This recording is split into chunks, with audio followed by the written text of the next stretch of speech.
In this video, we'll show you how to turn off a Samsung Galaxy S21. Restarting your Samsung phone every once in a while can make sure it continues running properly, and could even help resolve minor issues. To turn off your Samsung S21, press and hold the volume down button and the side key, which is located here. Select Power Off, then tap Power Off.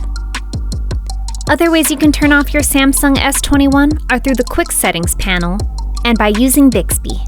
To get to the power icon in the Quick Settings panel, swipe down from the top of the screen with 2 fingers, or swipe down twice. Select the power icon in the upper right corner. From there, you can choose to power off or restart the phone. To turn your Samsung S21 off using Bixby, you'll need to have Bixby Voice set up in your settings. Once it's set up, press and hold the side key to activate Bixby. Then say, "Turn off the phone," or "Restart the phone." Once your phone turns off, wait a minute before powering it back on.